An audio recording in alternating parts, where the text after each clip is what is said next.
मैं रूप किशोर Rajput, tiger command news में आपका स्वागत है। आइए ले चलते हैं नूरपुर, जो कि थाना टप्पल क्षेत्र की, वहाँ हिंदू मुस्लिम का विवाद काफ़ी समय से चल रहा है।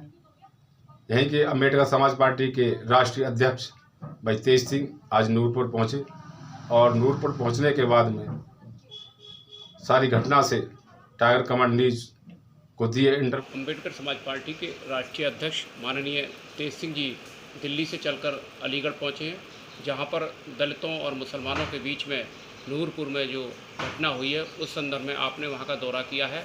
उस पर कुछ शब्द मीडिया के सामने माननीय तेज सिंह जी रखेंगे। हम तेज सिंह जी से पूछना चाहते हैं कि नूरपुर में जो घटना हुई है उस संदर्भ में आपका क्या कहना है? देखिए, नूरपुर की जो घटना हुई है, बाई एंड लार्ज दलित और मुसलमान लड़ना नहीं चाहता, एक दूसरे के बिल्कुल मतलब समर्थन के लोग हैं, एक के बगैर एक का सर्वाइवल नहीं है। और दोनों जो ब्राह्मणवाद जो हिंदुत्व है, दोनों उसके निशाने पर हैं।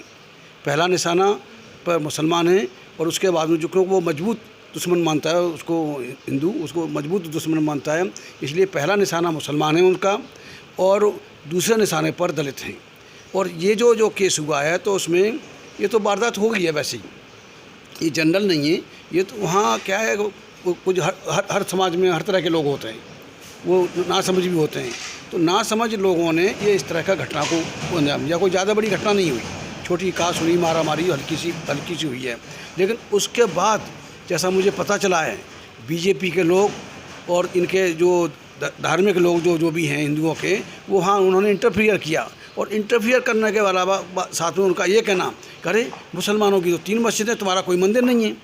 मुझे वहाँ खुशी हुई जब वहाँ के जाटवों ने, दलितों ने ये कहा कि भाई मंदिर से हमारा क्या लेना देना, हम तो बाबा साहब डॉक्टर अम्बेडकर के मानने वाले हैं, तुम हमें मंदिर में नहीं घुसने देते हो जहाँ मंदिर का पाठ पढ़ाने आ जाओ। बहुत करके उनको जवाब दिया। वहाँ ये घटना है, इसको पुलिस ने बड़ी अच्छी तरह से उसको टैकल किया है। और जैसा मुझे पता चला है कि दोनों साइड से मुचल के हैं, जिससे कि आइंदा कोई वारदात ना हो। बाकी हम लोगों की कोशिश है कि ये आखिरी झगड़ा होगा। इसके बाद हमने मुसलमानों के बीच में बैठ के बात की। 90% आबादी मुस्लिम की है, 10% ये लोग हैं।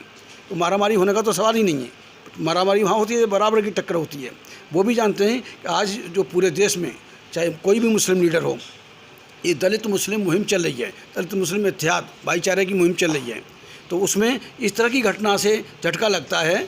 लेकिन ऐसी घटनाएं न हो तो उसमें मुस्लिम लीडर भी जो हमारे साथ कुछ आए थे और हम लोग भी थे, हमारी कोशिश यही है आइंदा इस तरह की कोई वारदात न हो। हम सभी, हिंदुत्व ने हमें नीचा दिखाया है, इस्लाम के मानने वालों ने हमें बराबर का दर्जा दिया है। जब मसावत का पैगाम यहाँ के हिंदुओं ने हमें अछूत कहा, नीच कहा और हमें कुत्ते बिल्ली को छू सकते थे, हम इंसानों को नहीं छू सकते थे। ये इस्लाम के मानने वाले थे जो मसावत का प्रोग्राम लेके आए, बराबरी का पैगाम लेके आए। उन्होंने न सिर्फ हमें अपने पास बिठाया बल्कि एक दस्तरखान पर बिठाकर हमारे साथ खाना खाया। तो निश्चित तौर पर हम इस्लाम को, हम मुसलमान को हम अपने करीब मानते हैं, अपना भाई मानते हैं। इसलिए हम दलितों का और ख़ास तौर से जाटव समाज का जो बाई एंड लार्ज अम्बेडकरवादी है, हमारा कोई उनसे झगड़ा नहीं है। हम इस झगड़े को, कोई ऐसी बात नहीं है, हम आपस में मिटा के वहाँ सुलहनामा करा के उस मामले को ख़त्म करेंगे और वो उसके लिए दोनों पार्टी तैयार हैं, कोई दिक्कत नहीं है। जनपद में इस जहरीली शराब से कुछ दलितों की, कुछ ओबीसी के लोगों की मृत्यु हुई है शराब पीने से, इसमें आपका क्या कहना है? देखिए, शराब पीने से नहीं है, ये शराब पिलाने से हुई है। ये सरकार का नियंत्रण है, गवर्नमेंट का नियंत्रण है शराब पर। और इस तरह की जो नशे वाली चीज़ें हैं, ये सरकार के नियंत्रण में ये सारी शराब बन रही है। तो उसके लिए सरकार जिम्मेदार है और सरकार नहीं चाहती कि दलित चैन से जिए। जो मरे हैं, आप अनऑफिशियली पता चल रहा है कि करीब 300 से ज़्यादा जाने गई हैं उसको पी के। तो ये शराब का पर नियंत्रण है सरकार का। तो नियंत्रण कैसे उसका ढीला पड़ा? या तो वो मानना चाहते हैं इनको कि ये शराब पिए मरें, शराब पिए नशे में पड़े रहें और बस उनको जैसे चाहें वैसे करते रहें। तो मैं दलितों को कम, पीने वालों को कम कसूरवार मानता हूँ। हमारे कसूरवार हैं वो अपने घर को बर्बाद कर रहे हैं। दारू से किसी का भला नहीं हुआ।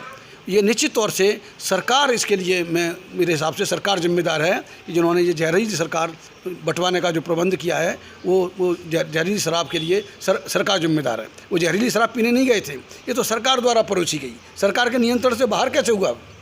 ये शराब का सिस्टम था, वो सरकार के नियंत्रण से बाहर कैसे हुआ? इसके लिए सरकार जिम्मेदार है, योगी सरकार जिम्मेदार है, पुलिस के लिए पुलिस प्रशासन जिम्मेदार है। बहुजन समाज के लोग ये कह रहे हैं कि बसपा के बाद आप विकल्प बनने जा रहे हैं, इसमें क्या कहना है आपका?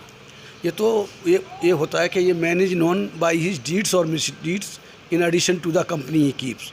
मैं भी अगर चाहता, सौदेबाजी करता, स्वार्थ की सौदेबाजी करता, मेरा करीब 40-42 साल का मेरा संघर्ष है और इतना ही लंबा सफ़र है, तो अब लोगों को यकीन हो रहा है कि हाँ, ये आदमी ये बिकने बिकाने वाला नहीं है, इस आदमी पर हम भरोसा कर सकते हैं। तो निश्चित तौर से समाज का भरोसा मेरे और मेरे लोगों के ऊपर हो रहा है और निश्चित तौर से हमारी बात बनेगी इसमें। 2022 के चुनाव जो होने जा रहे हैं उसमें अम्बेडकर समाज पार्टी कितनी सीटों पर चुनाव लड़ने की संभावना है? देखिए, अभी ये कहना थोड़ी जल्दबाजी होगी, अभी करीब 8 महीने पड़े हुए हैं, ये तमाम परम्यूटेशन कम्बिनेशन बन गए, कितने गठबंधन बन रहे हैं, कितने टूट रहे हैं। तो निश्चित तौर पर हम अम्बेडकर समाज पार्टी एक बड़े गठबंधन का हिस्सा होगी और मतलब जो भाजपा कांग्रेस जैसी कतई नहीं हो सकते, उस बड़े गठबंधन के नाम के माध्यम से अम्बेडकर समाज पार्टी आने वाले समय में उत्तर प्रदेश ही नहीं पूरे देश में बहुत बड़ा अहम रोल अदा करेगी।